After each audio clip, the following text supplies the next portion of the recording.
Perkenalkan, nama saya Gracia Anastasia dengan NIM 2004042 dari Program Studi Seni Musik di Universitas Pendidikan Indonesia. Pada kesempatan kali ini, saya akan menyampaikan beberapa pernyataan tentang urgensi Pancasila sebagai pedoman dan dasar negara bangsa Indonesia. Yang pertama, saya akan mulai dari Pancasilanya sendiri. Hal yang paling mendasar dalam kemerdekaan Indonesia adalah Pancasila. Pancasila terlahir dari Kesatuan Republik Indonesia yang diperkenalkan pada tanggal 1 Juni 1945 oleh Insinyur Soekarno. Pancasila berasal dari bahasa Sanskerta, yakni panca yang artinya 5 dan sila yang artinya dasar atau prinsip. Seperti yang kita tahu, Pancasila adalah dasar negara kita yang berisi 5 pedoman atau tingkah laku dalam berbangsa dan bernegara. Pancasila sebagai pedoman bangsa memiliki kedudukan tertinggi di negara Indonesia.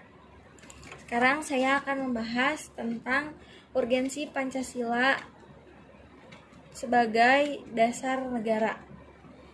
Insinyur Soekarno menggambarkan urgensi Pancasila secara ringkas tetapi meyakinkan. Pancasila adalah Weltanschauung atau satu dasar falsafah dan juga salah satu alat pemersatu bangsa yang juga pada hakikatnya satu alat untuk mempersatukan dalam perjuangan melenyapkan segala macam penjajahan terutama imperialisme. Memahami urgensi Pancasila sebagai dasar negara bisa menggunakan 2 pendekatan, yaitu pendekatan institusional dan yang kedua adalah pendekatan sumber daya manusia. Pendekatan institusional adalah membentuk dan menyelenggarakan negara yang berdasarkan pada nilai-nilai Pancasila sehingga negara Indonesia dapat mewujudkan tujuan negara atau terpenuhinya kepentingan nasional. Sementara itu, pendekatan sumber daya manusia terdapat pada 2 aspek, yaitu orang-orang yang menjalankan pemerintahan dengan cara melaksanakan nilai-nilai Pancasila secara murni dan konsekuen dalam mengemban tugas dan tanggung jawab, sehingga kebijakan negara akan menghasilkan kebijakan yang mengedepankan kepentingan rakyat. Tetapi, melihat kejadian yang jauh dari sikap penerapan nilai-nilai Pancasila pada Indonesia seperti masyarakat yang hanya memeluk agama tertentu karena faktor mayoritas sehingga ia tidak bisa menjalani ajaran agamanya dengan baik. Sikap tidak adil terhadap sesama hanya karena perbedaan suatu hal, aksi bentrok antar suku karena rendahnya kesadaran dan rasa persatuan dan perlakuan tidak adil di beberapa tempat sosial karena faktor perbedaan ras. Nah, untuk mengatasi beberapa masalah yang ada, perlu pemahaman yang mendalam terhadap urgensi Pancasila sebagai dasar negara.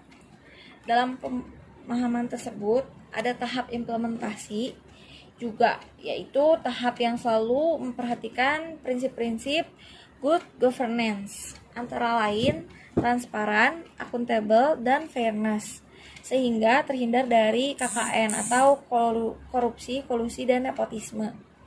Dan warga negara yang berkiprah dalam bidang bisnis harus menjadikan Pancasila sebagai sumber-sumber nilai etika bisnis yang menghindarkan warga negara melakukan free flight liberalism, tidak terjadi monopoli dan monopsoni, serta warga negara yang bergerak dalam bidang organisasi kemasyarakatan dan bidang politik. Maka Indonesia akan mencapai tujuan yang dicita-citakan seperti yang diharapkan pejuang-pejuang pada masa dulu jika rakyat Indonesia menerapkan nilai-nilai yang terkandung dalam Pancasila. Lalu urgensi Pancasila sebagai dasar negara yaitu ada 2 poin.